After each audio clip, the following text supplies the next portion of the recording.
এই দুনিয়ার জীবনটা হচ্ছে শুধুমাত্র এনজয়মেন্ট অফ ডিসেপশন। ডিসেপশন মানে ধোকা।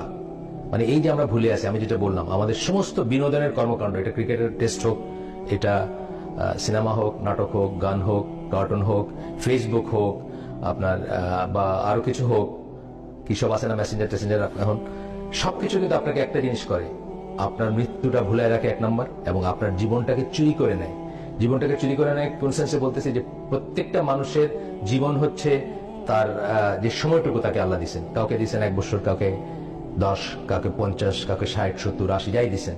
প্রত্যেকটা সেকেন্ড কিন্তু তার একটা সম্পদ, এমন একটা সম্পদ যে সম্পদটার কোনো মানে একটা ইউনিক সম্পদ। আমি আগে বলছি আপনাদের, যারা আমাকে আগে থেকে চিনেন তারা জানেন যে এই কথাটা আমি সবসময় বলি, যে দুনিয়ায় অন্য যেসব সম্পদ থাকে, ধরেন টাকা যদি থাকে, আপনি আজকে ব্যাংকে রেখে 10, 15, 20, 50 বছর পরে ওটা এনজয় করতে পারবেন।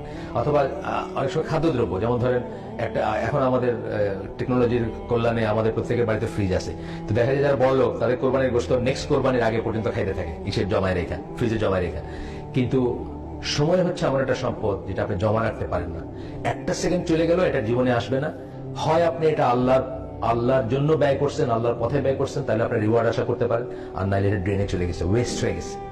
এইভাবে যখন চিন্তা করবেন, তখন এই বিনোদন বা এটা উদাহরণ দিছি আমি, যে আপনাকে যদি ধরেন আপনার জীবনের 1 কোটি সেকেন্ড আছে, কথা, এটাকে যদি আমি অন্যভাবে চিন্তা করি, যে আপনার জীবনের সমস্ত রিজেক্টটা হচ্ছে 1 কোটি টাকা, আপনাকে একসাথে দিয়ে দেওয়া হয়েছে 1 কোটি টাকা একটা বান্ডেল, এবং আপনি একটা একটা করে ছিঁড়ে চুলাতে জ্বালাচ্ছেন। এটাকে কোনো পাগল করবে? কোনো পাগলও করবে না।